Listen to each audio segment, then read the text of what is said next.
Now, coming to you live from atop the Lavender Town Radio Tower, it's the one, the only, PoGo.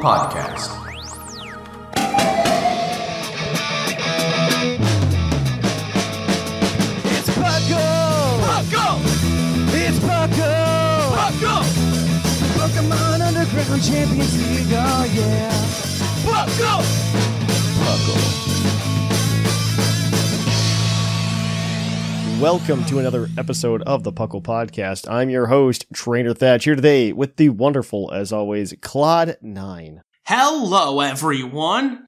And the one and only Sharkfinnigan. Hello! I'm glad we get to do shows together again, Shark. After a while of missing each other, here we go. Yeah, I know. We missed each other, I think, again. for like a solid 6 months. Not that we haven't talked to each other, but that we weren't on the show together for 6 months. But exactly. Oh man, I'm so happy. I have no more actual work travel planned for the next actually I don't have my next trip on the calendar at all, actually, which is pretty exciting. I'm so happy about this. But welcome to the Puckle Podcast. Puckle, of course, standing for the Pokemon Underground Champions League, a nonsensical name we came up with in 2007, where we talk everything Pokemon, from the trading card game to the video game to everything in between. And I myself, usually when I travel for work, I don't get a lot of Pokemon in, but I did this time. Ooh, do tell. Well, it's because of TCG Pocket. It's very convenient in that, hey, you can open a pack and that's kind of your participation in it. Mm-hmm. And then, the Puckle Badge Bonanza is happening with the Nuzlocke and Sinnoh. I haven't gotten that far, but I did get to start it and do a little bit of that while I was on travel. So that was also nice. So I haven't gotten that far. Nobody's died yet, so it's not that exciting. I've also hardcore Nuzlocke that game before, and I'm pretty prepared for this one. I'm pretty amped. That's good. No, Gen 4 is a really fun one to Nuzlocke, partially because it's kind of limiting, and there's a lot of Pokemon, especially very early on, that you typically wouldn't use in any other playthrough. There is oh look, I got my Luxray, but Budu, come on, nobody's gonna use a Budu in a playthrough. A Chingling, nobody's using that in a playthrough. Nope. Why does Chingling exist? I have no idea. We still don't know. I still don't know why. I like Chingling a lot. Why do you like Chingling? Chingling? I think it's cute. I think that Gen 4 did a lot of things with Pokemon that they thought they were going to do in Gen 3, and probably the leaks that we had recently don't really back this up, but I really feel like Chingling was in the back of somebody's mind before we got Chimecho, and then they just threw Chimecho in last minute into Gen 3 because they needed another Pokemon to fill that 1% slot. I think it's cute. I think it's fun. I think it serves a cool purpose of being a Pokemon. I think baby Pokemon are interesting, especially the first go around, in Gen 2. I think they were interesting in that fact, but I think once you get to I don't know, once you get to the Gen 4 baby Pokemon editions, and then there's just so many incenses to keep track of, oh my gosh, so many incenses. True. That is very true. They did make all the evolution methods difficult, or convoluted for some reason. It gets very tedious. It's very tedious and convoluted to do that, I think. Exactly. Which is unfortunate. It's their solution was instead of adding to the Pokemon upwards, they decided to bring it downwards for most of them. It's it just seemed weird. Except, I guess, for Rosalia, they went up and down for whatever reason. They decided, Budu and Roserade. I do think that Roserade was a necessary addition, and I'm okay with Budu. I'm not upset with it. I think that's fine. Yeah, I'm not upset, but it's just kind of okay. Do we really? I enjoy Budu, but it's just why wasn't it there the first place, kind of thing, or I don't know. I genuinely think they were just so it was probably just a lot of undercooked designs when they were doing Gen 3, because Gen 3 they were intending on just doing 200 new Pokemon and doing the Gen 5 treatment, right? Where they're just these are going to be as a completely new decks, but then they were under a time crunch, which it appears they're always under a time crunch. True. And they could not get 200 Pokemon done. They had 120 or whatever designs completed. And so they just backfilled with old Pokemon to kind of flesh out the decks. And that's what happened in that case. And so that began a tradition. And honestly, I think that accidentally worked out in their favor, personally. Because I think if they would have just gone cold turkey and just cut you off from Bulbasaur and Squirtle and all that, it just wouldn't have worked out that well. I just don't think Pokemon would have been nearly as successful. I can agree. Yeah, I think that was the way to do it. But I think, so my opinion would be that like Budu and Reservoir were probably originally planned for Gen 3, but then they decided like, yeah, the designs aren't quite there. We don't really want to do this yet. And then they punted to Gen 4, true. But they thought Roselia was ready, right? So and Roselia stands up as like a single stage Pokemon, I think. Oh yeah. I think that for a lot of it feels more like, oh, we want to do this. Like, all right, well, either we're going to do it all or we're going to do none. Like, either all or nothing type effect with it. And they were like, all right, well, either we're going to get all these extra evolutions for these Pokemon or we're not.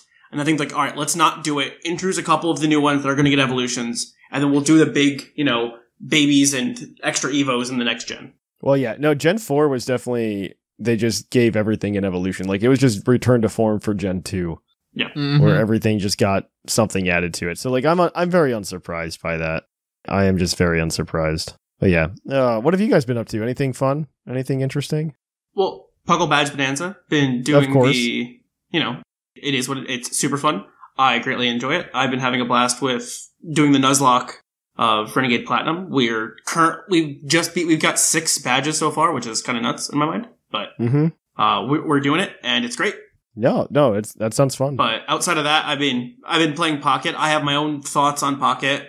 I like the collectible card aspect of it rather than the battling. I think that's the best part of it, in all honesty. But yeah, yes. I agree. I don't like the battling. I think it's too lopsided. If that makes any sense at all. No, I completely understand. It's just it's swinging because there could be games where it's like, oh, you get the right basic Pokemon to set up to be able to start pushing offense, or you get lucky on your Misty coin flips and you get a bunch of energy and you get to play ahead. And the fact that you can use that turn 1 when you're, all right, you're going first. You can't attach energy.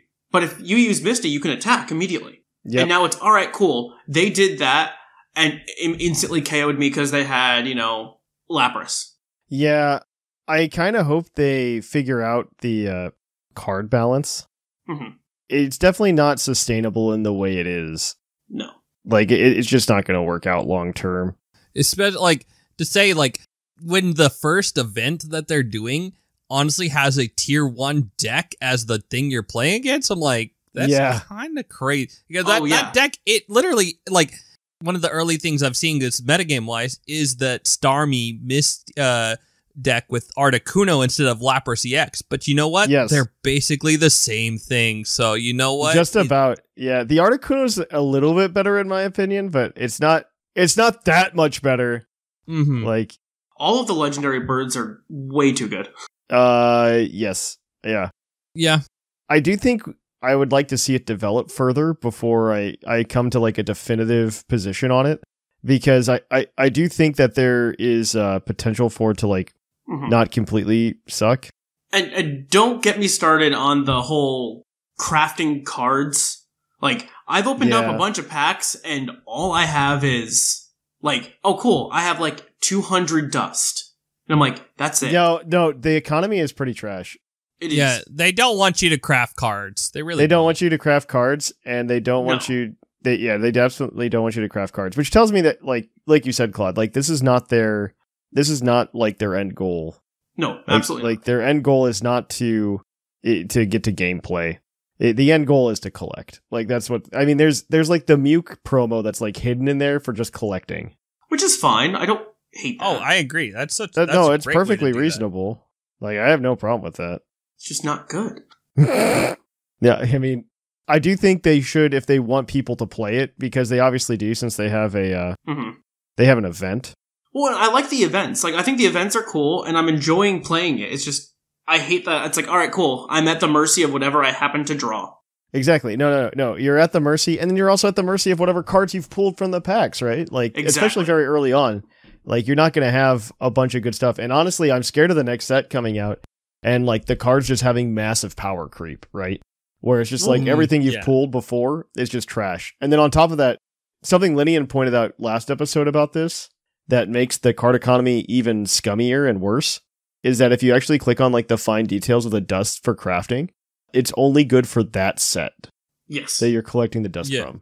Oh, to make matters even worse then, like, I think I was reading somewhere that based on the odds, if you wanted to collect every single card from the first 3 packs, it would take roughly 2 years if you don't spend any money. Yeah, that sounds about right. That's awful. Yeah, they want you to spend money, Claude. That's why they've already made like $12 million or something. Mm-hmm. Of course they do that, but it's not fun. I don't like it. No, it's not fun. No. The only way you would make that change is if they actually went ahead and like didn't make $12 million in a week, which I honestly don't think is going to happen, but we can always see, I guess. I don't know.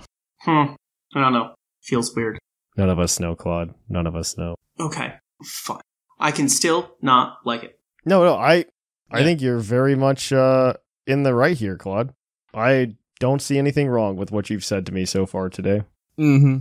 Not yet. We'll get there. But yeah. Yep. All right, well, I guess this is a good place to move on. Yeah. So let's go ahead and get over to the news. Let's cue that epic music.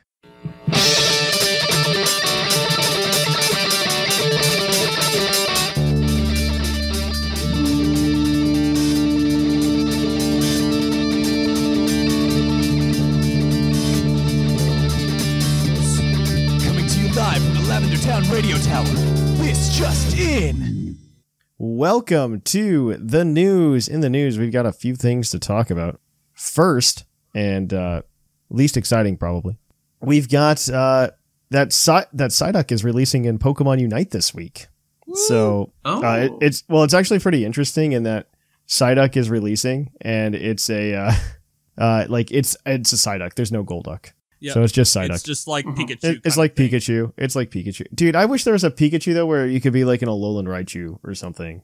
Like, that would be cool. I want to be Alolan Raichu. Oh, yeah. That'd be fun. Yeah. But yeah. Let's see. TCG Pocket has passed 30 million downloads. We were just talking about that. Surely it only counts people deleting the app and re-downloading it for better pools once. The Lapras event has started and it runs until the 18th of November. It also offers a promo Mankey that makes Primeape okay. Yeah, that's actually a funny little deck if you went and did that, where the new promo, it basically damages itself, and so you can just turn 1, bop with the Mankey, turn 2, play down the Primeape, and start chunking 100 damage, almost two-shotting everything in the game. Yeah. So, no, it is a fun one. I just need another Primeape to make that deck. No, it's absolutely a fun one. Absolutely. And then we also have news that the Switch successor has been confirmed to be backwards compatible and will use Nintendo Switch Online. I didn't know that people were worried that these wouldn't be things, so I guess that's good to know. Yeah. I mean, we still need to know, Yeah, I figured that was just going to happen anyway, based on how much infrastructure they were putting in Nintendo Switch Online. Like, it felt like an inevitability. Still don't want it to not happen. No, I agree with that for sure. that would be newsworthy. That would be newsworthy if that didn't happen, yes. Mm-hmm. But yeah, I think it's fine. Like, that's good. Something like that. I don't know. I don't feel like very strongly about it one way or the other. Like, I figured it was going to happen because the Nintendo Switch was just so successful. And that's typically what Nintendo does, actually. If you pay attention to a lot of their patterns, like if their console is very successful, the successor is typically backwards compatible. Until they go to a new type of console. Yeah, exactly. Well, so like you look at the DS. The DS was actually backwards compatible with Game Boy Advance, but the DS sold very well. So the 3DS was obviously backwards compatible with that. Yeah. And then the same thing. And then the Wii was backwards compatible with GameCube. The Wii, and yes, and then the GameCube wasn't actually that popular, but same idea. Mm-hmm. And Wii to Wii U, but then once Wii U kind of stunk, it's like, you know what? We're going to just try again and just port everything over to a new system. Right. And that was the Switch for early half of its lifetime. Yeah, no, the Switch. To be fair, it's still doing it. They still got whenever they go to like a new platform, it's a little awkward. Like this, like because they don't have a lot of games. The same thing happened with the what's it called? The GameCube, since it wasn't backwards compatible with the Nintendo 64. It had this time where like it was awkward and didn't have a ton of games. And the same thing happened with the Switch. I remember that as well. Like I remember when the Switch came out, I was the launch day purchaser. And honestly, I really loved it. And I still love the Switch to this day because I think it is incredibly novel to be able to play on the TV and also play it on my couch. Correct. In my hands, and I think everybody else's, which is why it's like I think the third best-selling console of all time right now, behind the PlayStation 2 and the DS. Well, it's kind of hard to beat the PlayStation 2. It's surprisingly close. The DS is not that far behind the PlayStation 2. I think the PlayStation 2 is like 150 something million consoles. The Nintendo DS is like 145 million consoles, and the Nintendo Switch is like at 140 million or something like that. 146.04, and that was... Is that the Switch? Ooh, that's the Switch. And the other two was like 154, 155, so like... Okay. I got the 54 in my brain backwards then, and I got the other number completely wrong. But either way, the Nintendo Switch is very close compared to what a lot of people think to being the best-selling console of all time. Yeah. And I mean, they're still selling it. I would also like to point out that it's with 0 price drops its entire lifetime. It is just not just bundle sales. Just bundle sales. But sometimes the bundle sales aren't even deals. Like it'll be like, hey, we put Mario Kart in the box, but it's a $360 box now. Oh, yeah. They do that a lot. Yeah. But yeah. Yeah, tying into that with some of the sales data that I saw just coming through with that. Yeah. Scarlet Violet's at 25.69 million, and Swish is at 26.44. So Scarlet Violet is catching up, but it probably won't crack it. It probably won't crack the Swish numbers, honestly. This is very typical though. But it's at least it gained 2 million over the last year, which is actually it's very close. It's very substantial close compared to like half, not even half a mil from Swish. So there's a chance for SV, but we'll see. We'll see how long Gen 10 is. I think SV is the better game anyway. So I agree. I think they should. I think hopefully SV should pass, but I think so too. But the one funny thing related to all that is Mario Kart 8 is now at 64.27 million. That's insane. Wow. It gained 7 million over the last year. Like from September to September. Is that just from all the battle passes that they did with it, or the extra tracks? No, it's just if you buy a Switch, you buy Mario Kart. Like that's just what you do. That's true. That is true. And that's half of it, and it's like the best game. And which is the insane part is as long past, with that, and also the DLC helped it a lot. That got it from like the 40s to the 60s. That game got them so much momentum. They released it for the Wii U and probably sold like 8 million copies, and then they're just like, well, what if we just like put the same game on the Switch? Mm-hmm. I am kind of bummed that I wish there would have been like an ambassador program for the Wii U. Of like, hey, you bought a Wii U. Here, let us throw you a bone. You already bought Mario Kart 8. Here you go, bud. Yeah, exactly. Something. This Mario Kart 8 is insane. It sold basically that 7 million over the past year is as much as all the Pikmin titles on Swish. Don't tell me that. Pikmin's a good game. It sold 7.86 million units, and Mario Kart 8 did like just a smidge under that. It sold more than the Metroids, or at least obviously. The Metroid so far, and Xenoblade, both of those versions so far. I'm pretty confident Metroid Prime 4 is going to be like a cross-release title. Those whole franchise. It's going to be like if you buy it, it'll play on Switch, but on the Switch 2, it'll be like super enhanced or something. Mm-hmm. That's my feeling. No one should be good. That's my feeling. But yeah, we're talking video game data. Keep going, Shark. We got more. Yeah, keep going. Yeah. So. Well, now back on Swish, or Scarlet Violet, excuse me. Swish is dead. Japan announced that Shiny Rayquaza raids are coming in late December. And I also saw that Mythicals will be coming back here soon. Giveaways should be coming up in their future. I think that's exciting, actually.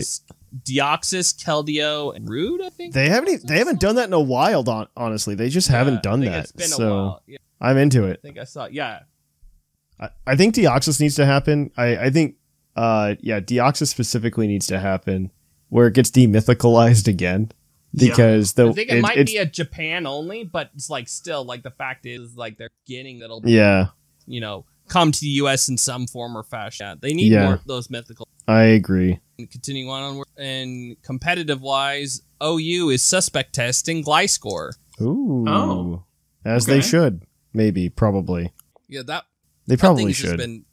It's just a glue. Yeah. And then NatDex is suspect testing Terra. I'm curious how that'll Yeah, we'll see. Well, I can understand for NatDex doing it. Like, yeah, that makes sense to me. Nothing is surprising in that regard. Like, for NatDex, I could totally see it. I think that needs to happen in NatDex. Yeah. Oh, yeah. In Pokemon Go, we have the Simply Groundbreaking event coming up from the 15th through the 17th that adds Dynamax Drillbur into the game, which should give you some boosted chances to get shinies and then prep you for the upcoming event thereafter where you're fighting Dynamax and Gigantamax Toxtricity. Yeah. And with that event leading up to it, Into the Wilds will run from the 18th to the 22nd, adding Toxel into the game via eggs. Okay. Mm-hmm. And then there'll be daily 5-star raids with Nihilego, Tapu Koko, Origin Dialga, and Origin Palkia. Awesome. Cool. Yeah. All right. Well, tell us about the TCG Claude. Well, the promos in the surprise boxes of Prismatic Evolutions are just going to be the regular versions of cards with the same set name stamped on them. Kind of like pre-release promos. They also announced a black belt card for the set. It just lets you do 40 more damage to your opponent's active EX for the turn. It also has 9 different artworks, one for each generation. I think they did that with all the professors too, right? They haven't done it, so they're doing it differently for all the professors, where like different sets will have a professor's research card in it and it'll be a different professor. Okay. And so, yeah, it's not exactly the same. It's not exactly the same. But like the fact that they're all in the same set is very cool, I think. It makes them very collectible. Yeah. Anyways, TCG Live's Update Battle Pass, it apparently lets you climb even faster than before. A win can now be 120% of a tier instead of 15%. Okay, They've also greatly truncated the ladder climb. RCS is now 550, and losing doesn't lose you points. They've also announced they will be removing coins as currency in December. So if you have anything over 5,000 coins, get rid of it, because they're all 5,000 will be converted to will be converted to crystals at a 4-to-1 ratio, and more features are supposed to be coming soon. I recommend buying anything related to your deck boxes, coins, sleeves, because all the cosmetics as far as outfits will be available to everyone. Mm-hmm. Outside of that, we have Puckle's Badge Bonanza. This month for November, we have a Gen 4 Nuzlocke. Remember, come to the Discord, anything, share your team, tell us how tell us, how things happen. Tell us stories. Yeah. Exactly. It's fun. You can do a normal game Nuzlocke, you can do a hardcore, you can do a ROM hack, you can do anything you want with it. It's super fun. Remember, Roserade has Grass Knot and it hits like a truck.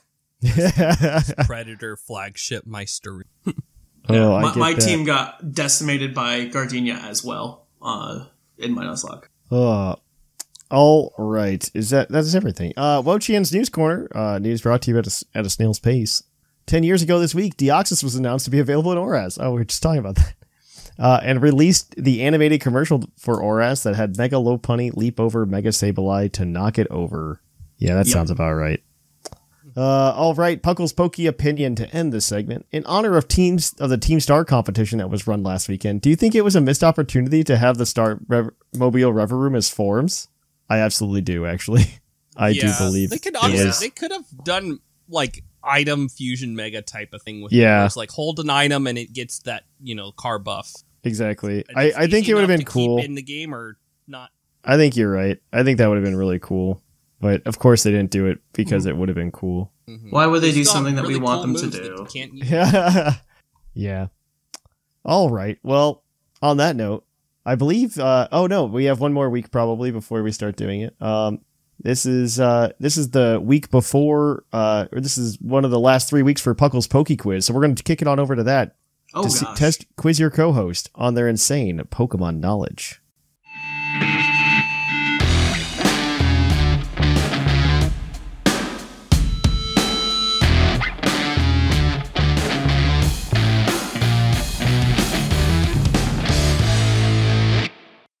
Oh hi, and welcome to the Poke Quiz, the part of the show where we quiz our co-hosts on their insane Pokemon knowledge.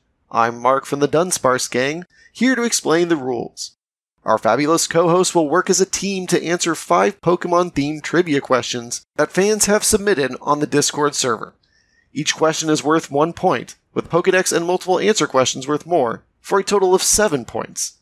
The host can use a free hint at any time. If they get all the answers correct and do not use the hint, they can cash it in for an 8th point. Welcome to Pokel's Poke Quiz, where we quiz your co-host. Thank you for that introduction. We're going to jump right into your first question, guys. This is going to come to you from not quite the bot. What 2 forms of a Pokemon have the biggest change in height for those forms? Execute to Alolan Executor. That's the first thing that comes to my mind. Sorry. I love that. That's a good answer. I mean, that's the first thing that comes to my mind is that. I don't know if that's right or not. So it's just evolving to get the big from not even evolving, just like forms. These are Pokemon forms. Forms. That's not evolving. Oh, okay. Darn. Yeah. Well, Executor and that's how I thought about it. Was Executor to Alolan Executor, which is a good answer. Yeah, that's a good one. I'm not going to confirm or deny, but that's a good answer. That's a big one. Okay. What? I'm sitting over here like Family Feud. Like good answer. There's one that's like very obvious that we all forget about because the other form isn't really catchable technically, which is why I think this is an awkward question. Oh, golly. Oh, I know that one now because that would be Eternatus and Eternamax Eternatus. Yes, that's exactly it. You are correct. Eternatus and Eternamax. My other one would be the Primals. Are any of the Primals... the Primals do get pretty big, but I think Groudon and Kyogre are also just generally pretty big. The Origin forms. Is the other one that's a big one that I can think of. That's a good. I think Palkia and Dialga are just big too, which makes it not as fun. They're. It's not like as significant. So hear me out. Close. What about like Therian form to Incarnate form for like the turtle? No, the Fairy Turtle. No, it's not that different. That's relative, not not. Okay. By volume, relatively. You already got the answer. I already gave you the point, Claude. You don't have to ask anymore. There was more. I thought there small was 2. Gorgeist. No. It's just Eternatus to Eternamax Eternatus. That's the answer. You guys got the point. Dog form Zygarde to complete form Zygarde. Okay, we're moving on. Next question. Honestly, that's not a bad answer. Basic Wishy-Washy to school form Wishy-Washy. This question is from Maman. It's 2 M's in a row, so that's how I pronounced it. What is the only non-bug type line to learn Sticky Web, excluding Smeargle? Non-bug line to learn Sticky Web? Yeah. That would be Swirlix and Slurpuff. Thank you. Those are the best ones. I have that on a draft league team right now. That is correct. Those are the answers, and yes, they are the best. Cotton candy. All right. Well, your next question is your bonus, or not your bonus, your Pokedex entry question, as always. There's no bonus questions here at Puckle. Mm-hmm. This is from Patron Saint. Its Pokemon Alpha Sapphire entry reads, it is surprisingly protective of its environment. If its mountains are ravaged by a landslide or a fire, this Pokemon will haul topsoil to the area, plant trees, and beautifully restore its own territory. Who's that Pokemon? Florges, Rillaboom, Go-Go are the things that pop in my head. What was the, what's it called? Pokedex from? Which Pokedex? Alpha Sapphire. Okay, so it can't be all of those. It could be Florges. That's something that popped in my mind, but maybe not the topsoil. Go-Go also comes to my mind for some reason. Yeah, I was like, I want to say Zarude, but that's definitely not it. Nope. Go-Go. I don't think it's Go-Go. I would think Go-Go would be more about its just traveling people around. Okay. We're going to need help on this, I think. I think we just shoot a guess in the dark. Let's go. We can go with Florges for now. And then go for the second entry. Florges is unfortunately incorrect. The next entry comes from Pokemon Sword. And it says, this Pokemon has a horn sharp enough to perforate thick iron sheets. It brings down its opponents by ramming into them, horn first. You know, that was not helpful at all. What horn? I can't think of anything with a horn. It's not the Nidos. No. Well, horn. Oh gosh. I need a guess or something here, guys. It's just a wall of silence. Tricky. Yeah, I know. You could use the hint. That's so fun. Can you repeat it one more time? I want to see if I can think of it. Both entries or just the last one? Just the last one. This Pokemon has a horn sharp enough to perforate thick iron sheets. It brings down its opponents by ramming into them, horn first. That makes... Alright, so if we're thinking horn, why do I think it's a steel type now? No, I don't think it's that. I think it's... it could be, but it's just got to be a horn. You think it's just a sharp horn? Okay. I think... Do you want to use the hint? You know what? Why not Rhyhorn? Right on. Let's go right on. Rhyperior? At that point? Or the line? It doesn't matter. I'll say Rhydon. I'm going to say the Dawn. Rhydon is unfortunately incorrect. Close. The answer is Aggron. Aggron is the correct answer. Darn, so close. It was a steel type, Claude. Knew it. All right. Well, your next question is your multiple answer question. As always, you can get up to 3 points here. So there are 3 answers here. I will give you 1 point for each one you give me. This is from Toganik.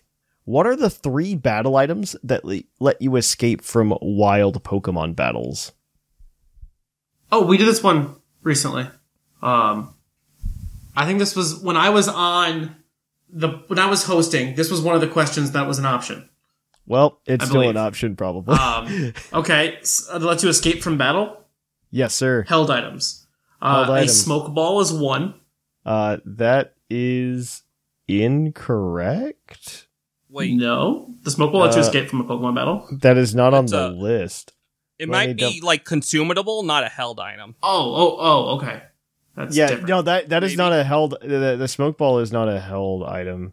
Oh no, it is a held item. Is a held item. Yeah, it is. Yeah. I mean, that's technically correct then. The Pokédoll, I think the Fluffy Tail's another one.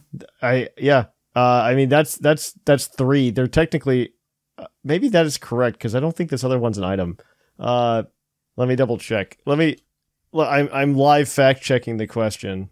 No, this is also real. There is a 4th one. It is called the Poke Toy, which is not. Yeah, it allows you to. But it has to be used from the bag. It is not a held item. Or I guess it's a battle item. Oh, these are battle items, not held items. There was confusion. Never mind. But I'll still give you guys the points. Never mind. Explains that. Yep, there goes the confusion. Well, you guys got the points. Have fun. You got your 3. I'll take it. You're 5 for 4. Yeah. Your next question is your base stat question as always, and this comes from Gigasaurus Games. Ooh. What Pokemon with the Guts ability has the lowest base attack? And now we use the hint. Yeah, we might as well. It's a fighting type Pokemon. Straight fighting type. It is a fighting type. Is it Marco? I go with that's what my mind goes to, but I'm not entirely sure. With the guts. It could be Tyrogue. Actually, Tyrogue seems like a better answer. The more I think about it, the more I'm thinking it's... Does Tyrogue, does it get guts, though? Yes. Okay. That's just my first thought on everything. But I said I could be wrong unless I'm trying to go through my list of things. But I'm pretty sure Tyrogue's base 35 across the board. And I'm pretty sure it gets guts. I'm 90% sure it gets guts. That was my that was a little Cutmon. So I think it's Guts, Steadfast, Guts, Steadfast, and Vital Spirit or something like that. Potentially. That's where I'm putting my money on. I mean, yeah, if you're confident, yeah, I'll go. Let's run with it. All right, Tyrogue is correct. Tyrogue has a base 35 attack. The next lowest is Tailo with 55, followed by Rattata at 56. Rattata. Oh, Rattata. And Makuhita at 60. So that gives you guys how many points? 6? Yeah, let's say 6, right? If I'm wrong, you guys probably got extra points. If I can't math today. But that does change up the leaderboard. The top 4, remember guys, in the probably after next week. We'll be moving on to our finals. But if not, because we have to do episodes around the Thanksgiving holiday, but we will see what we get. Here we have in first place right now, Seth Vilo with 37 points. In second place, we have Whimsicott with 36 points. In third place, we have Bocephus with 35 points. And tied for 4th, we have Clod9 and Sharkfinnigan with 34. Linian is in 6th place with 30.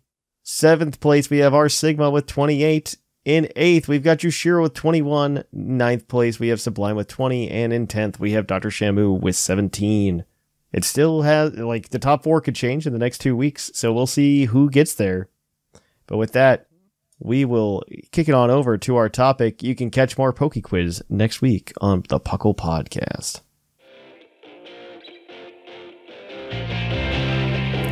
Hey, Thatch here. A lot of you have been asking how you can hang out with us during the week.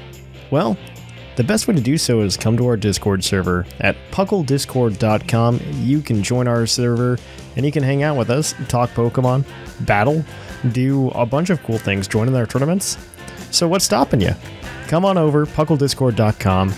You can jump right on in and have a good time talking with that host of the show, as well as the large community we've gathered over the years.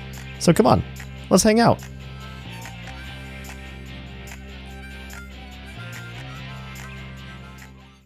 Welcome to our topic. Our topic today is going to be top 5 and bottom 5 Sinnoh Pokemon. And by Sinnoh Pokemon, I don't mean Hisui Pokemon. Those are their own thing, and will probably never be on an episode. It's fine. Nobody cares about Weirdeer. Nintendo doesn't. Weirdeer? More like Fear Deer. Okay, no.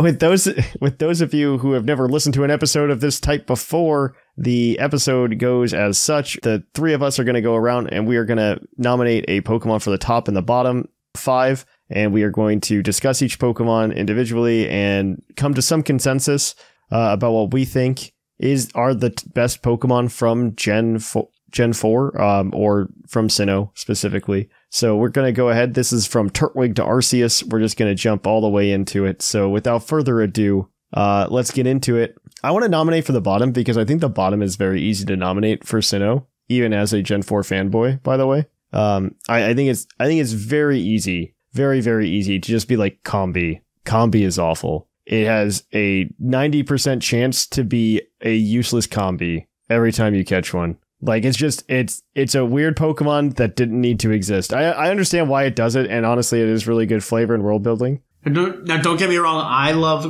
a good Combi, but as far as the Pokemon here, like, it is bottom barrel. It is bottom barrel. I could see this.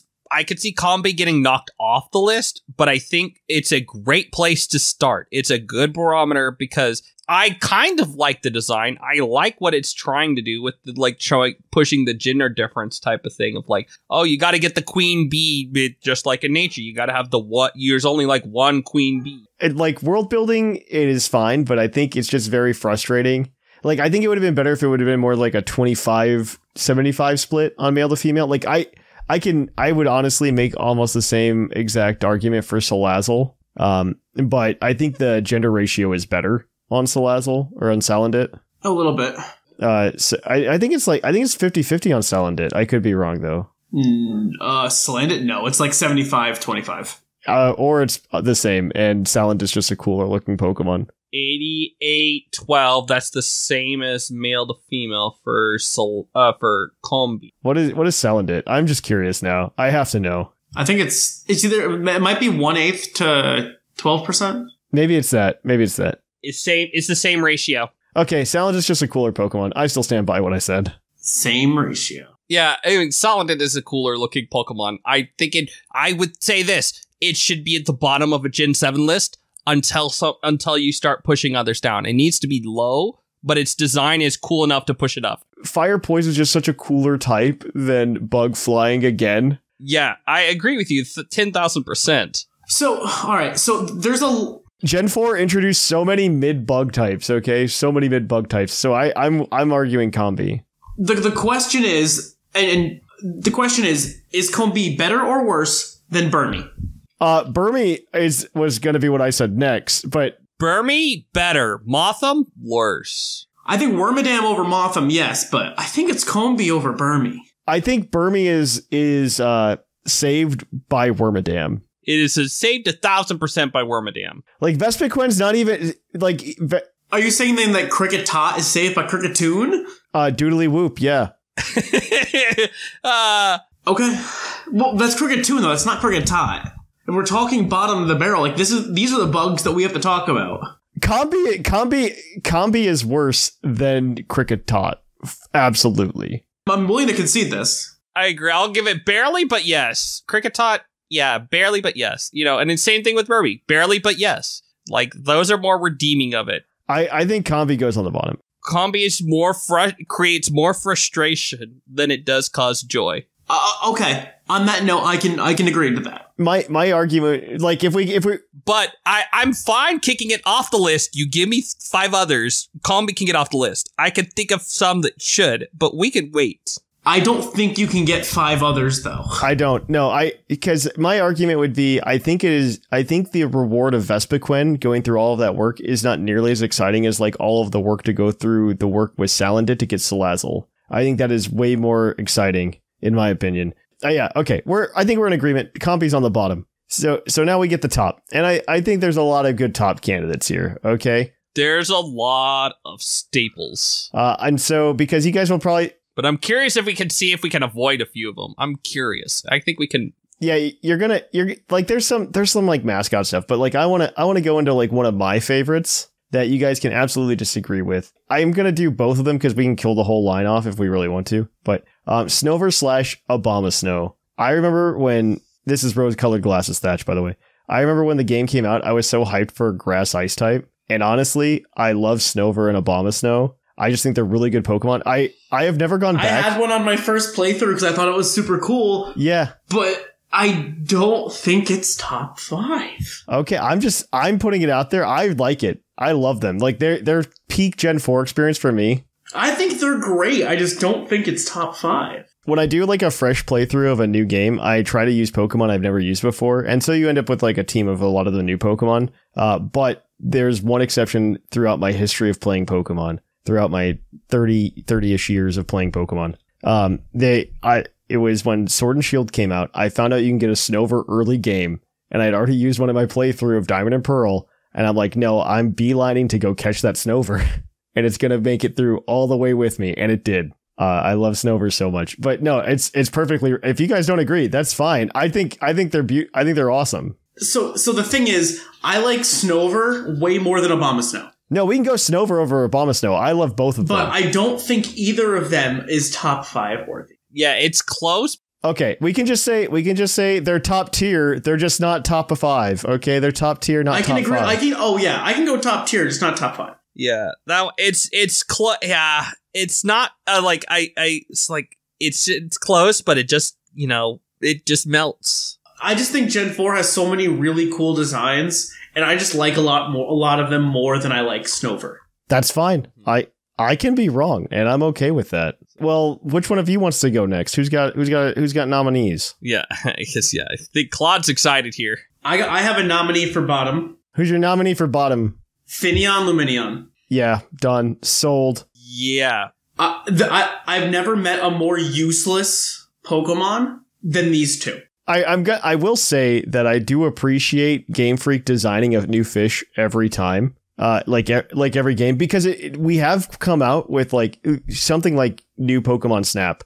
It was really awesome to be able to see a diverse array of Pokemon fulfilling similar-ish needs at the same time, right? Like I would be really bummed if we only had Goldeen and Magikarp. I'm glad that they exist, but I don't think they're cool. I don't think they're good Pokemon. They don't do anything, right? Like from an aesthetic perspective, I'm fine with I like Lumineon. It's a cool fish, and if Pokemon was real and I saw one, I'd be like, oh, that's awesome. It's cool. It's just another fish. But the thing is, it's just another fish. It has no redeeming quality about it other than it can learn Defog.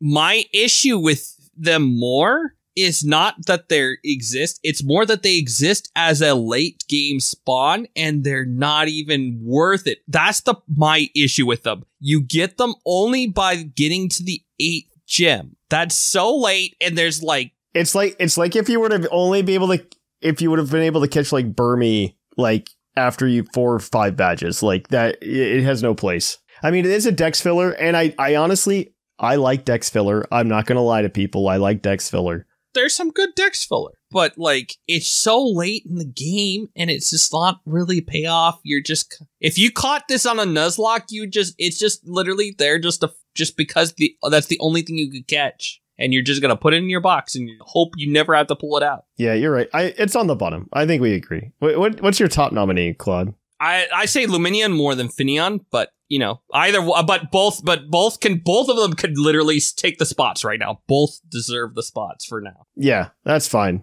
Now, one of my favorite Pokemon of all time came from this generation. And this generation gave us 4 lines-ish of new poison types. And the one I think that deserves a spot on this list is Drapion. My favorite was Skorupi, but I think Drapion is more the appeal. I just think it's a really cool Pokemon. I think Drapion's actually a really good choice. I think of the dark poison types that we got, you picked the right, yeah. It's the best one. Yes, listen, I have a love with Skuntank, but I know not everyone does. And if we're talking the top overall, when I first played the game, I spent hours in the Great Marsh trying to find Skorupi. And I remember beating the game with a Skorupi on my team because I thought it was super cool and I didn't want it to evolve. And granted, Drapion I think is just another great version of it. It has, it's useful in battle. It can do things. I think it's a cool design. And out of all the 4 poison types they added, I'm behind you. 100%. I think Drapion's the way to go.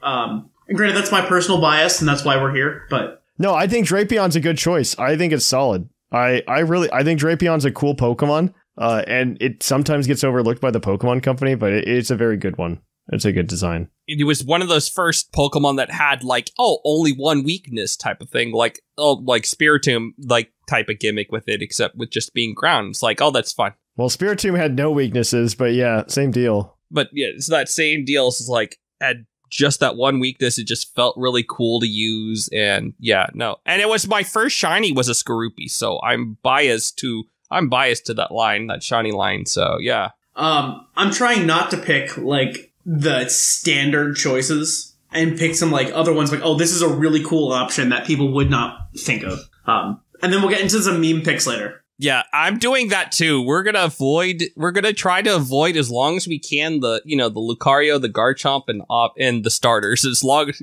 Don't say it out loud. Don't say it out loud. I just think there's better designs than all 5 that you mentioned, besides maybe Turtwig. You're absolutely correct, Claude. You're absolutely correct. All right. Well, yeah, it's your turn. It's your turn, Shark. All right. As a top mon that I think should be on this list, just because of honestly how it's been implemented then and how it's been done throughout the years since, I'm going to give it to Rotom. That was one I was looking at as well. Rotom's a really good top choice. It can do everything. It got better when it was no longer just Electric Ghost with a move. When they gave it the types in was that Gen 5? Yeah, it was Gen 5 when they did that. Because the forms... I think it was 6, or 6. Was it 6? No, it was 5. It was 5 when they gave it the types.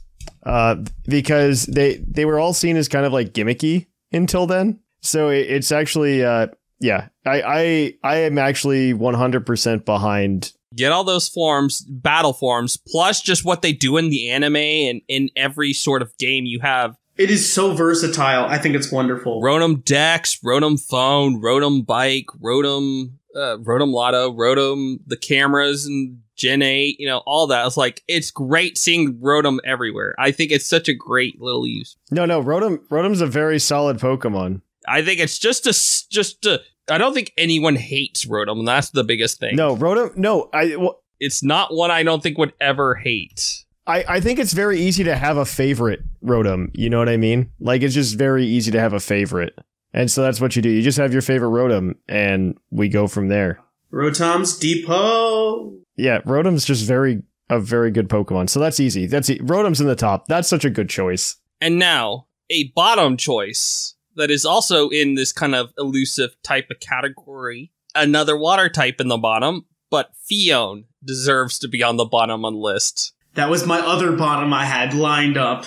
Oh, I mean, I don't feel bad about Phione, but it is... It's just a why. You want to talk about useless? You can't get it in the main game. You have to play through Pokemon Ranger to get Manaphy. And then, if you decide to randomly breed the Manaphy, because, legendaries before have always been able to be in eggs, you get a Phione. It is elusive, it doesn't serve any purpose, doesn't drive any story, it can't be used anywhere. its stats are actually decent. I think it's 80s across the board. It's literally a watered down Manaphy. It's just watered down Manaphy. It's fine. You can't use it in Little Cup, so it has no value. Well, because it doesn't evolve. So it doesn't evolve, right? So it doesn't evolve. You breed it, but it doesn't evolve. But it pre-evolves. Oh, that makes no sense to me. Isn't that wild? It's so weird. I think that's why it's cool, but I'm okay putting it in the bottom because I understand people's feelings about it in that way. If the leaks were real, the what's been going on, Pokemon doesn't even know what to classify Fion as. And that's the crazy thing. It's like, what is Fion? Is it a mythical? Is it a legendary? What the heck are you? It feels like something that they were like, oh, we should take this out of the game, and then someone forgot to, and then now it's like, oh gosh, we have Fion. Well, now it's a Pokemon. They couldn't fix it, they just left it alone all these years. They still refuse to. It's very weird. It is a weird Pokemon. I do agree with that. I do. All right. Well, it's my turn again then.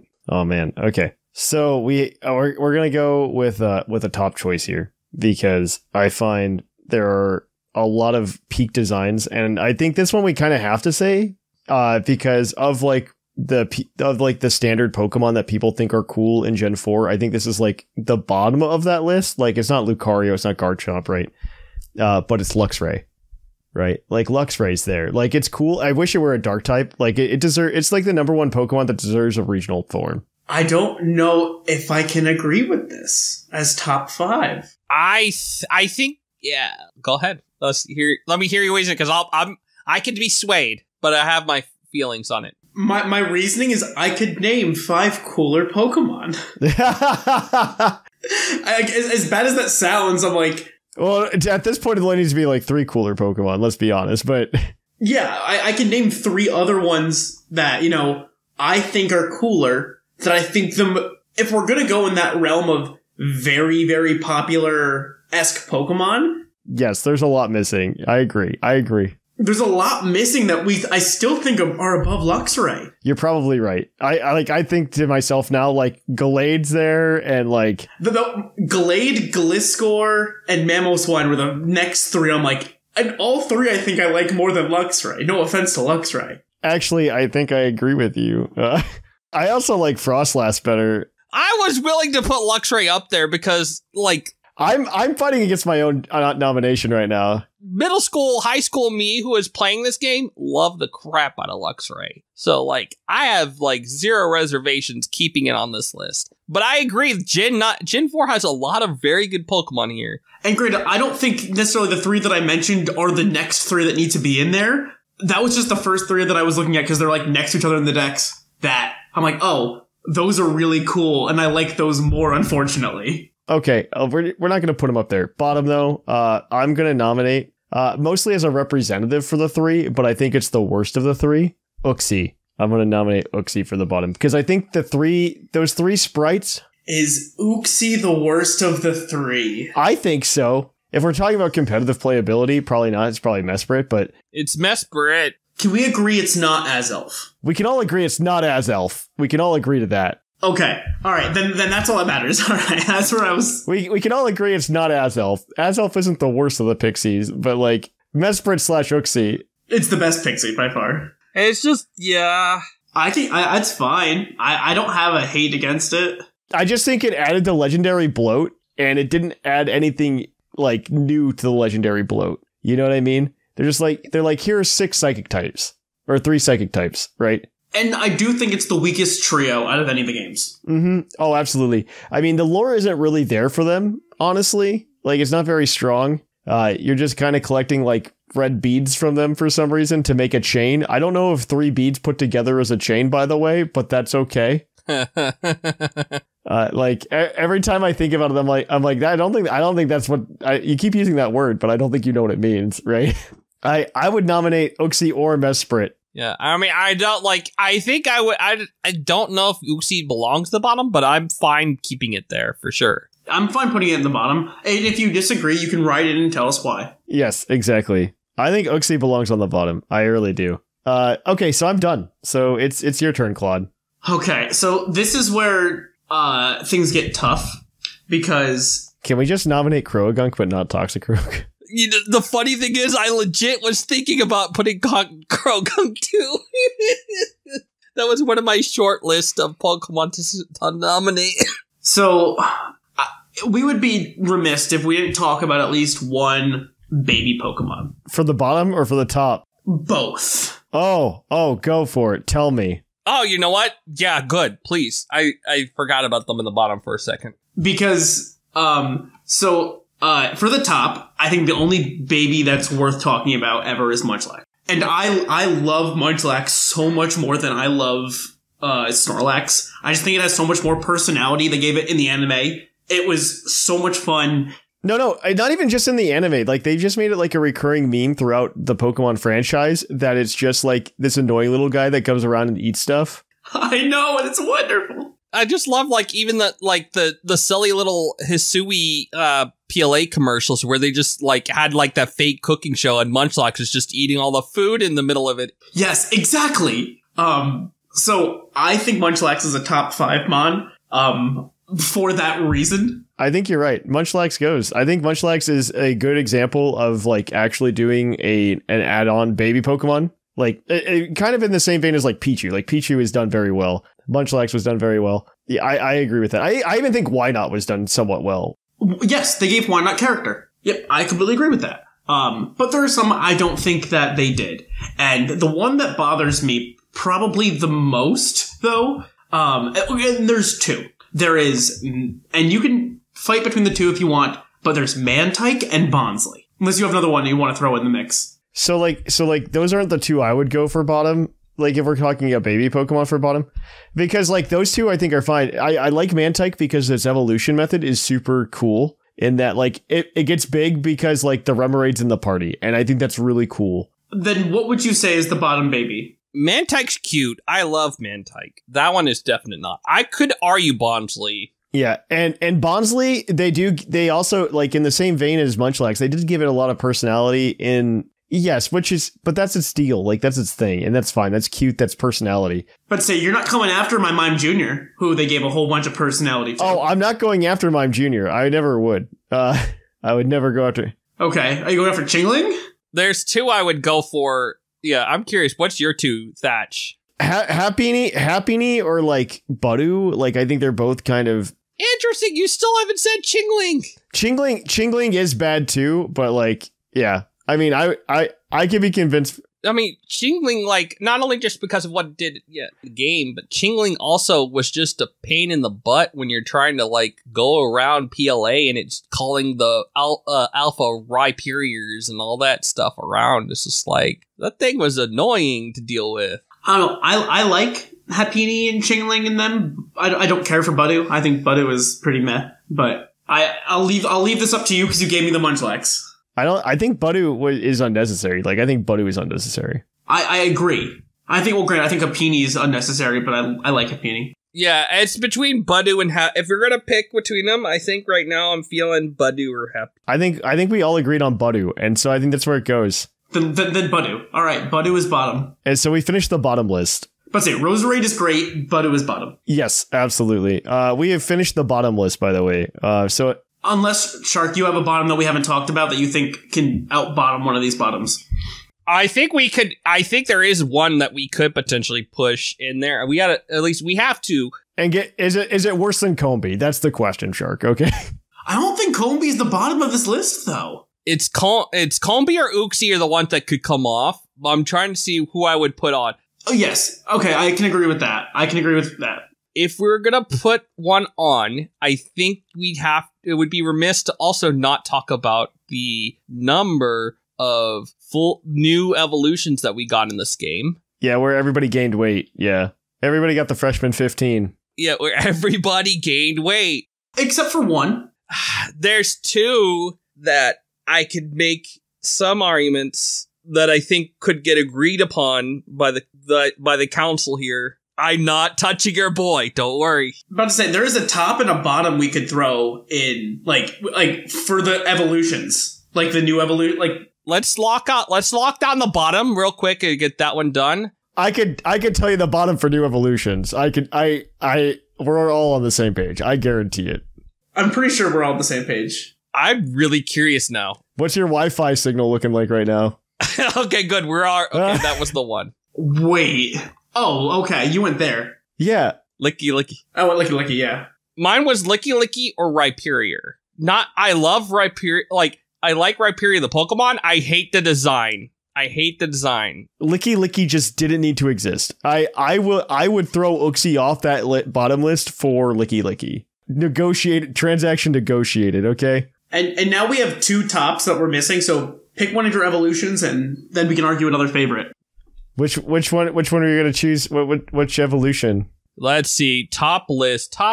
Who gets to be on the top? I know. I have several answers for the top. There are several good answers. I have one that I like a lot, more than the others. So I'm curious what y'all have for this. Am I going to go with the little kid me or current me? I don't care. Whichever one you want. Let's go with the... You know what? We're going to go with the one I'm feeling right now. I'm feeling Porygon Z. Okay, the problem is, like, I feel like there's better ones than Porygon Z. We're talking about character. This thing has all of it. I agree, unfortunately. Oh, okay. I'm outvoted. I'll take it. So then, all right, Thatch, what do you think is better than Porygon Z? Let's go. Let's do this. Yeah, what's better than Porygon Z? A lot of things are very, like, if we're just gonna like hone on new evolutions, right? Yeah, just the new evolutions. Just new evolutions, like Gallade's there, obviously. That's the little kid me. All right, I see your Gallade, and I raise you Miss Magius. Miss Magius. Okay, so any of the ghost types that were introduced in that gen are very good, in my opinion. But I can be swayed for Miss Magius. I think Froslass, Dusknoir is honestly one of my personal favorites from back then. Dusknoir it needs just a tiny bit more stats, but I agree. I love it. I am totally fine giving it to any of these ghosts, to be honest. Like all of those ghosts are good. Like all those ghosts are good. Like I think Froslass is really interesting. Like I think Froslass is just very interesting as a Pokemon. I mean, there's a lot of good ones for sure, and there's even stuff that we haven't mentioned. Like we touched on Gliscor, Mamoswine, and Mega is good too. But there's also Weavile. Like Weavile's also here. Like, oh yeah, Weavile's right there. Yeah, but I think Weavile is worse than Sneasel. Okay, wait. Can we agree on an evolution? And I'm like one of the few people that thinks that. I'm gonna jump the line a little bit here before we decide on an evolution, just so we can make the evolution the last one we're picking. Can we all agree that like Croagunk is just like a solid, cool Pokemon? Like Croagunk, not Toxicroak. Yeah, just Croagunk. I agree. It's either if we were like the other one I would argue, because I want to argue one other one is Gastrodon. It's such a fun one to. Gastrodon's just been a solid mon. But the issue is, okay, I'll say this. East side or west side? Crap, we can't agree. Then Gastrodon can't be on the list. We can't agree. I'm so used to the pink one. The pink one's my favorite. You like the pink one, I like the blue one. Cloud likes the one that was in the beta. Yep. How did you know?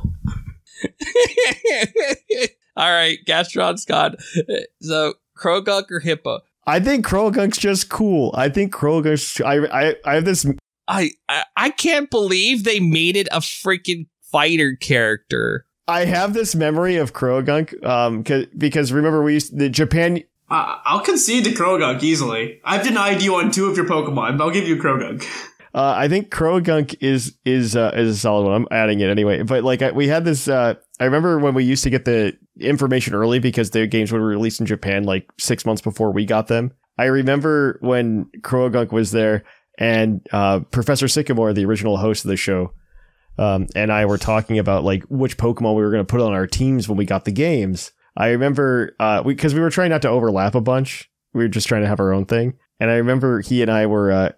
it was so funny because we saw Croagunk and I'm getting Croagunk. He's so cool. Poison fighting? That's such a cool type. This is before we knew how to do competitive battles or anything, obviously. And he goes, and he just comes up to me and he goes, "You're not cool enough for Croagunk." This is like a burned in memory. This is a core memory, and I don't know why. It was just like one of those funny moments growing up, like having a good time with friends. So I just remember him yelling at me, "You're not cool enough for Croagunk. I want Croagunk." As if we both couldn't have a Croagunk. Like it was so funny. Those were good days. I miss those days because that's when we all figured out EV training together. Oh, what a good time. Oh, those were good. I miss those days. Now I can just go buy vitamins and I don't have to do it. Okay, evolution. We should put a new evolution on here that we all need to agree on.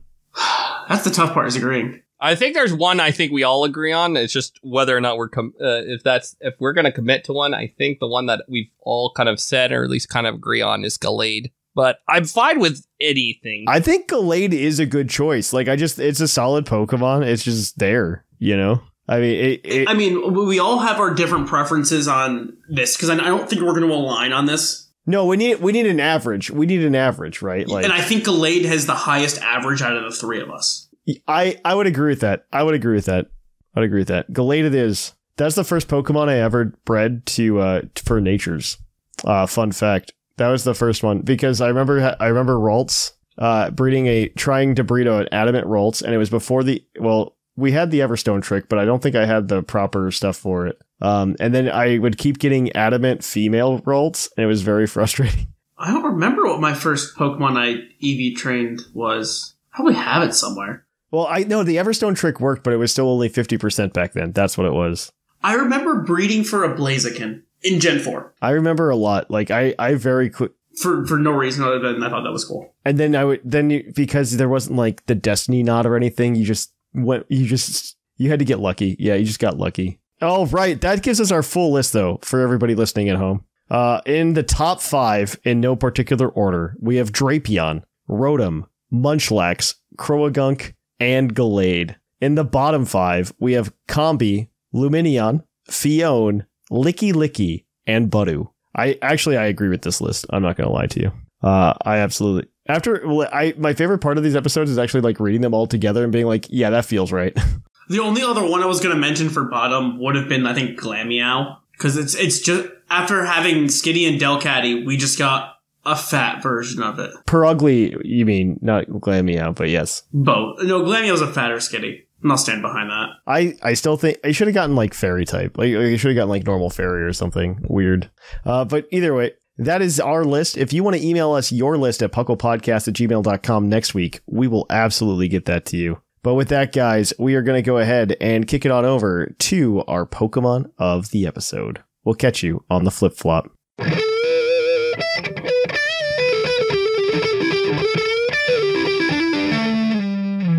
of the episode.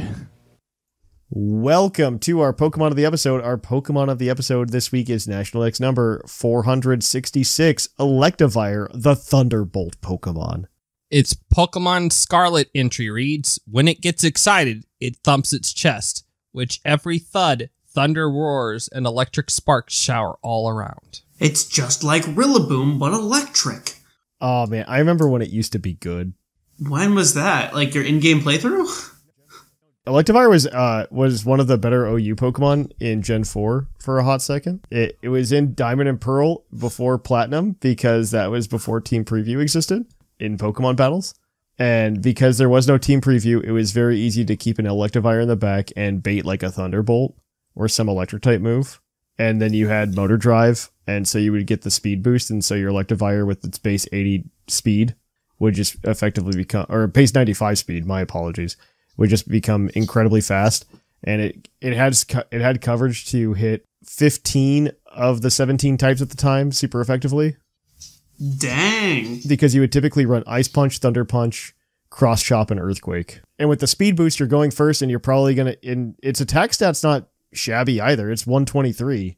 So you're running around with a +1 speed boost, and you're punching things. And a very typical thing to do would to be, like one of the teams I ran, one of my very first competitive teams in Gen 4 for single battles, I would run an Infernape that would use stealth rocks to set up, and then it would essentially just like use Explosion. Explosion used to be so much better in Gen 4. Back in Gen 4, it was great. Infernape with Explosion? No, it didn't have Explosion. My bad. A Zelf. It was a Zelf. A Zelf, and Zelf was the big rocks explode. I still used Infernape, but I think I just clicked Flare Blitz and just like did damage until it got destroyed. Then I would run a Gyarados or something like that.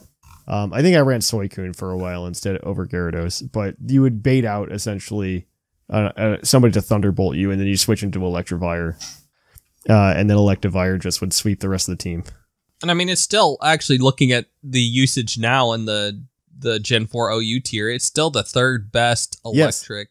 Yes. Just behind the two Rotoms. Yeah. The two good Rotoms. It's like the third best.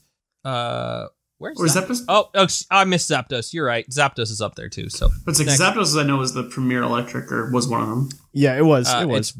It's the two Rotoms and Zapdos kind of sandwiched in between. Back then, though, like the online meta was a little bit different, especially if you were playing on cart exclusively in Gen 4. Because one, there were a lot of us just trying to figure out competitive Pokemon at that time.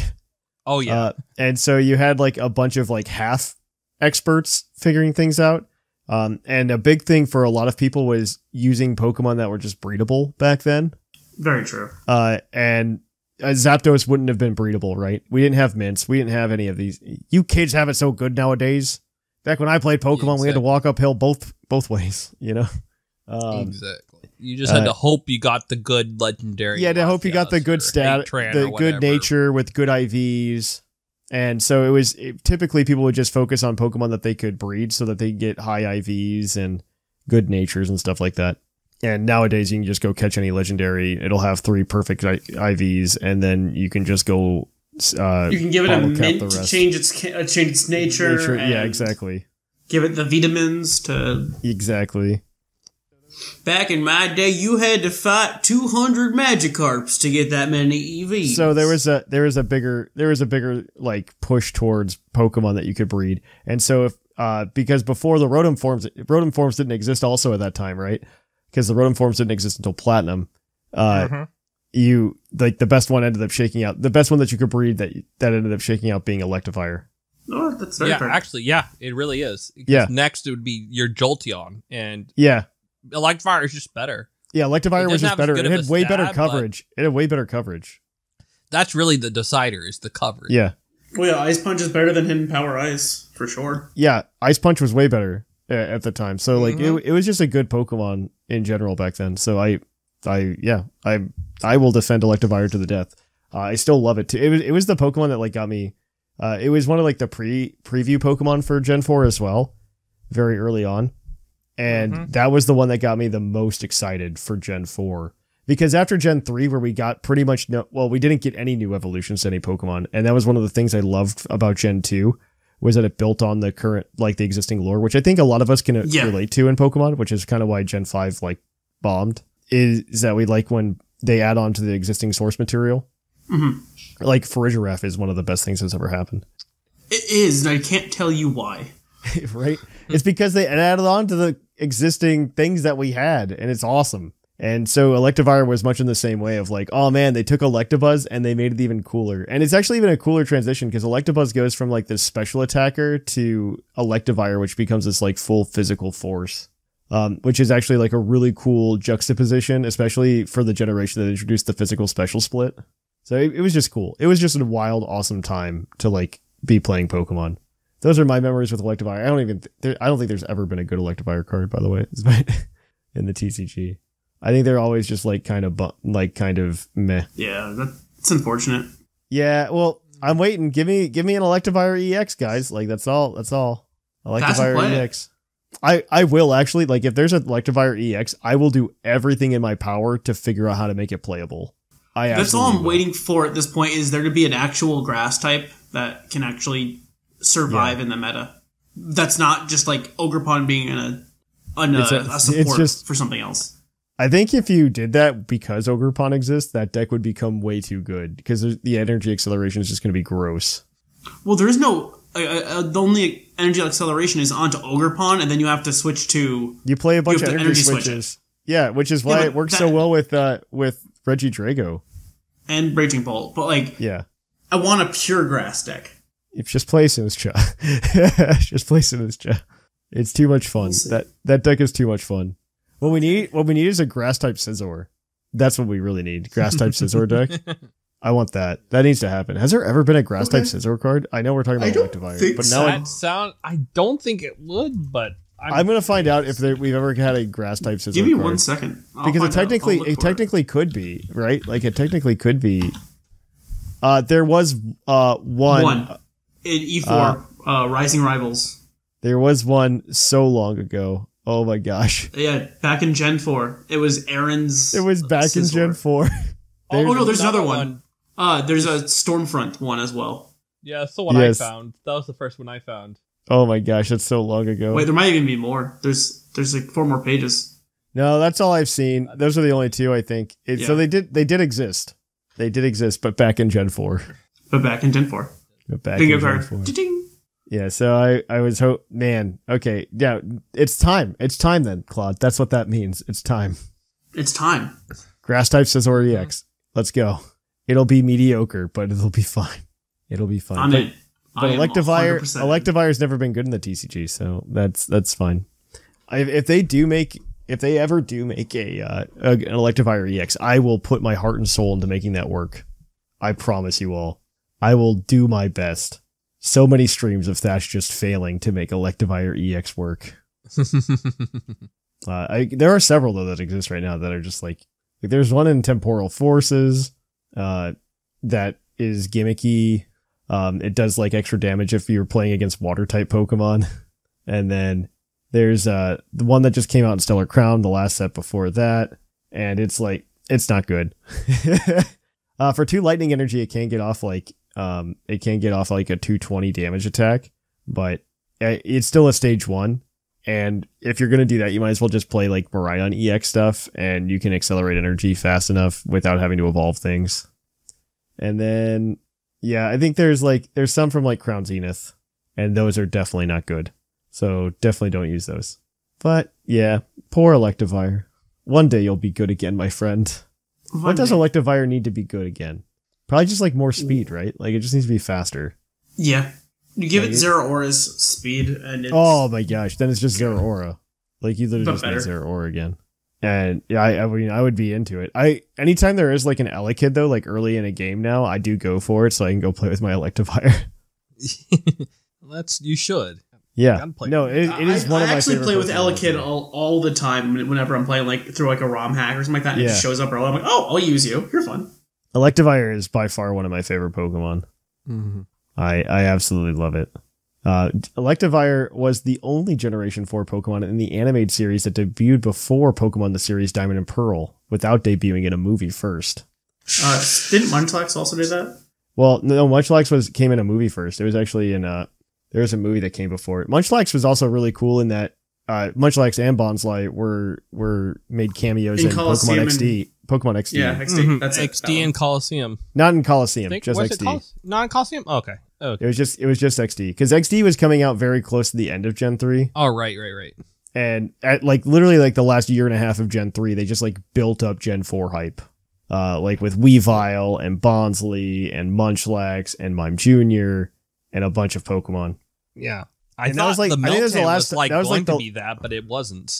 Yeah, that was like the last time we got like that much hype in the anime. Like I think I am ready for them to do it again. With Liko or something and just be like, here's a Pokemon that you've never seen before. They did do that technically with Terapagos, because I think the baby Terapagos came out before anybody knew what like real Terapagos was, but since the anime's like off by almost a year now here, it doesn't have the same impact, you know? Oh, and the next part of the anime is coming out in a couple weeks. I know. Onto Netflix. I know. I need to catch up. For those that are listening and care. I absolutely. Mm-hmm. All right. Well, that's been Electivire. I don't know what else to talk about, but yeah. We're going to go ahead and kick it on over to our mailbag. It's mail time! Send in your emails! Mail! Welcome to the Mailbag. The Mailbag is the part of the show where you can email us at puclpodcast@gmail.com, letting us know your thoughts, typically on a question we ask, or anything else Pokemon-wise. You can send those into puclpodcast@gmail.com. Last week we did ask you guys what you thought of Pokemon TCG Pocket. Before we get into those, though, I am obligated to remind you that this segment is brought to you by the fictional energy drink, Green Tauros, the energy drink that gives you hooves. Hooves! And we'll give out the Green Tauros badge to any email that sparks joy. That's how we should say it from now on. It's whichever one sparks joy. Sparks joy. Joy. Like Nurse Joy. Exactly. Claude, you've got this first one from Rising Chemist Mark. Yes. Hello, Puckle crew. Rising Chemist Mark here. It's been a while. My girlfriend and I are absolutely loving TCG Pocket, or TCGP for short. We've been calling the League format just regular TCG. I was going to pitch TCGR to her, but after hearing last week's episode, I think TCGL would be more proper terminology, as it stands for the official TCG League and the TCG Live app. What's TCGR? TCG Regular. Oh my gosh. Yes.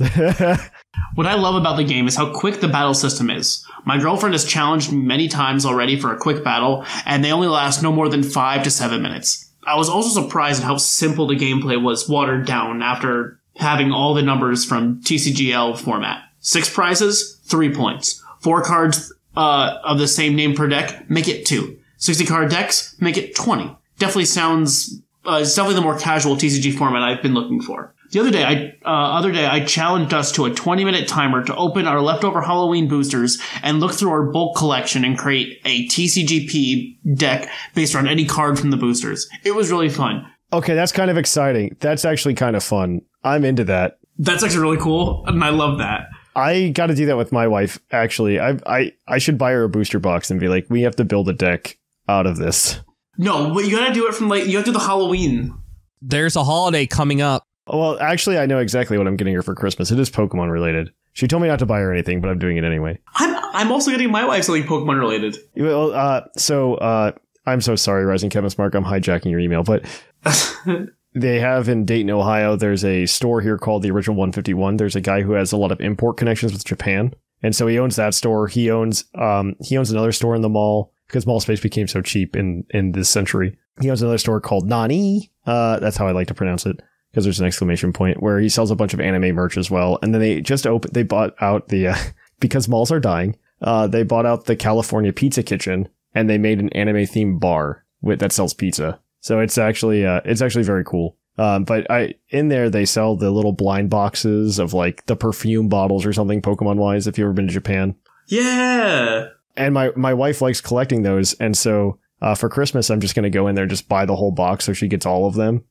Because like she's always like, I want that one, and then she tries to get it, and then she ends up with a different one, which is part of the fun, obviously. But I just wanted to have like the whole set of something that she wants. No, my wife sent me a Bulbasaur blazer that she found online. That's so cool. Because one of her coworkers at work has one that's like the evolutions, and then she went to look for it and then found the Bulbasaur version of it. And I'm like, all right, cool. Anyways, back to the email. We enjoyed not worrying about balancing energies and decided if you need more than one energy, then you shuffle a bulk collection of energies and have them ready for an energy pile to draw from. I was worried the regular cards. That's cool. Oh my gosh, what an idea. That's so cool. Oh my gosh. I'm so sorry. That's so cool. I was worried the regular cards we've been collecting would be unbalanced compared to TCG Pocket. Luckily, the cards showed to be balanced in their own way, even with the restricted number of cards. I really hope TCG Pocket's rule set catches on as the casual way to have a match, so we can all walk around with a 60 and a 20 card deck if we have a time for a few minutes to spare. That'd be really cool to have like TCG Pocket side events at like regionals, except you could totally do that. The problem is because TCG Pocket uses different cards, I don't know if it's going to catch on as well. But yeah, I digress. No, but like that format with like one of the sets. I think they should. I think they should, actually. I think that would be really cool to do. Honestly, if I were like somebody running a league and I was like really into it, I would try to set something up like that on the side as well. Anyways, all right, keep going. My personal worry is that the game itself, there are EX cards, power creep when trading is added. Power creep is inevitable. EX cards are where I'm worried, as it will scare casual away and meta decks will take over. Again, inevitable. Rulebox cards tend... I still think I think already though, like the main customer base for this app isn't the people who are trying to play the game anyway. It's people who just want to collect the cards. Rulebox cards tend to be powerful for low energy costs. Right now it seems the Articuno EX is being talked about with this Blizzard attack. Trading cards in the app though is where I can see the Pokemon Go treatment of it costing something. I'm suspecting it will cost the Flare Dust we've been collecting, and the rare cards will cost higher amounts of it. If it's totally free, then praise Arceus. I mean, I kind of think I like the Flare Dust idea. Anyways. The last thing I want to talk about is I wish this TCG Pocket game was linked to our TCG Live accounts, but I understand that it may be unbalanced and overwhelming for casual and new players. 2, both apps seem great for a fill of TCG if you can't make it to your local card store, and they definitely both overheat and drain my phone battery. 3, I think I enjoy the game more when playing with just common cards, no EXs included. That's all the time I have for today. Now, if you'll excuse me, I have to get back to playing Pokemon TCG Pocket on my smart device. I'll leave you with this question. Why do you think both TCG games haven't been released on the Switch? Could it be a hardware limitation? The wider horizontal screen feels like a better fit for a card game, and it can be a free on the eShop. Peace out, Rising Chemist Mark. TCG Live is because I'm not convinced that TPCI cares enough. That's probably the first of one. Second, it also would really suck on the deck building specifically would really suck on the Switch. Because you have to do a lot of typing and stuff. And then I would also say that TCG Pocket isn't intended to be that. This is like asking, why isn't Magikarp Jump on the Switch, right? It's not intended to be in that format. It's intended to be a phone game where you get reminded every 12 hours you can get a pack. Ooh, speaking of which, I should do that. I can open a pack right now. It's very good. It does stack, though, at least for like 2. Mine doesn't give me alerts to my phone, which bothers me. I have to actually click on it, and then the notification will show up, and I'm like, really? All right, and let's see. All right, well, that's everything, right? We finished his email. Yep, that's it. Okay, cool. That's the email. Well, thank you, Mark. Our next one is going to be from Loondog, and I believe you got this one, Shark. Yes, I do. What it do, Puckle Crew? Loondog here. First time in a while. I wanted to write in and share my thoughts about TCG Pocket. I only found out about the game through the Discord channel on launch day. I downloaded shortly after and dug in. So far, I've had a fun experience building decks around different strategies and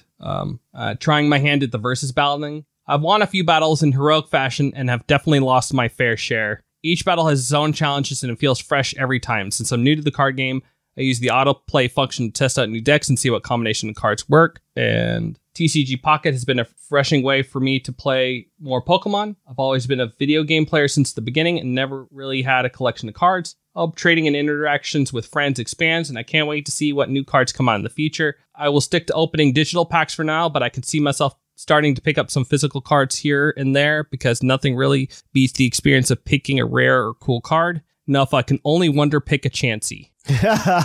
Thanks for reading, Psydog. If you do, I think it refreshes every like 2 or 3 hours, and it'll happen. Yeah, you'll get the Chanseys. Don't worry about it. If you've seen his luck, though, he has had a very bad experience right now getting that. He got all the Meowths, but none of the Chanseys. All right. Well, thank you for that, Loondog. Our last email is from somebody who is going to take over for all of you as the co-host of the show. Trainer Spatch. Is that what no, Captain Spatch. I called him Trainer Spatch. I grant unto him the title of Trainer Spatch. Greeting, Pucklings. Captain Spatch, here to tell you about my experience so far with Pokemon TCG Pocket. I am casual in almost every sense of the world, and we got back into Pokemon with Sword and Shield after taking a long hiatus from Gen 3 with Ruby and Sapphire. As the last few years have gone on, listening to your podcast has increased my interest in Pokemon to where I've watched the latest anime, and your opening talk about the TCG periodically has made me curious about collecting cards again too, but I still haven't taken that leap yet. Don't do it unless you're really prepared. I had heard about TCG Pocket months ago and just happened to stumble upon it in the App Store a couple days after the release. Let me say, I am absolutely hooked. I love the feeling of cracking packs, albeit virtual. I love looking at the various card arts and the expedited battling system. Most of all, I feel like I'm already learning so much about deck crafting and realize pretty quickly that 15 to 20 cards in your deck should not be Pokemon. That is absolutely true. Too bad there's not like a bunch of good trainers yet, though, either, which is kind of weird. I want better trainers. Right now, I'm testing out a Melmetal deck and have had some success with it. Meltan, with its mass attack, helps get its energy up quickly. Melmetal can deal heavy damage like an EX, plus with its armor ability gives it 150 HP essentially, making it an EX without costing 2 prizes. So far, I understand the app and having limited capabilities with no training, which I think will really help keep players interested, but I also think there could be a few more improvements that could be made. 1. A battle tier/ladder. There should be a more competitive aspect to the game, as well as should be more XP given out for winning battles, and a small amount for at least participating. 2. XP growth. After the initial dearth of packs and the hourglasses given out, it seems like it's a real grind to level up and get more hourglasses to open packs. I hate to break this to you, Spatch. Man, that's by design. That's by design. I'm sure the Pokemon Company is trying to get us to spend money on the app. Okay, he knows. But they should make it a little bit more enticing to keep playing, similar to the early success of Pokemon Go, where it seemed like everything was a little bit more accessible. 3. Too many hourglasses. There's Wonder Pick hourglasses, Pack hourglasses, and now with the Lapras EX event hourglasses. It also seems like the Pack hourglasses are only for this set. So when the new set releases, do we lose the ones we currently have, or will we have more to keep track of? Yes. Yes is the answer. With all that said, I am frugal and will not spend money on this app. I am currently signed up for the premium free trial so I can get an extra pack a day, but we'll be canceling it before I'm charged $10 monthly. Also, the $10 monthly is kind of insane. If it was $5, I think I would have done it, because if I sign up for it... I haven't done it yet. If I sign up for it, I will 100% forget about it, and I will pay for the first month. You guys summed it up perfectly last week. TCG Pocket is the gateway drug into the real TCG, and while I'm not ready to spend all my hard-earned money on the real TCG, I am certainly one step closer. Captain Spatch. You could go download TCG Live also on your phone and play the real TCG, and they will give you a lot of cards, and you won't have to worry about crafting them or anything. Just as a heads up.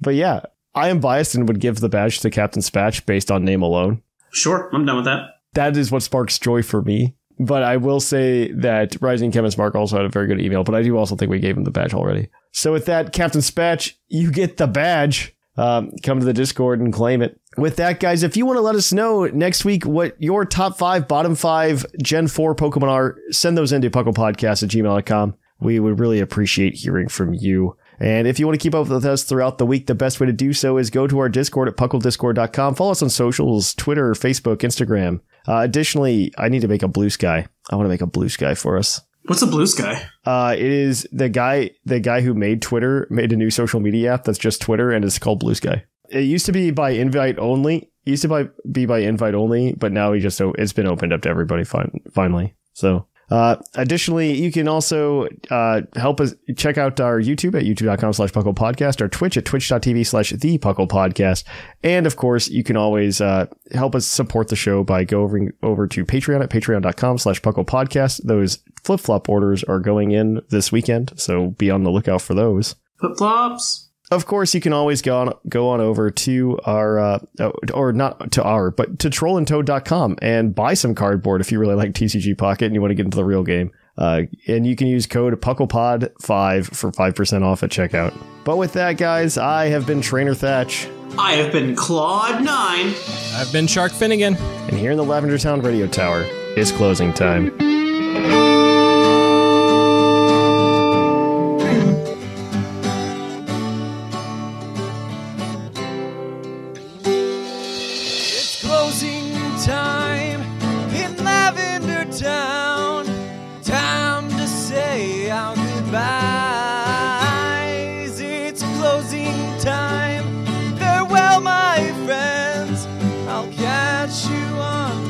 Side.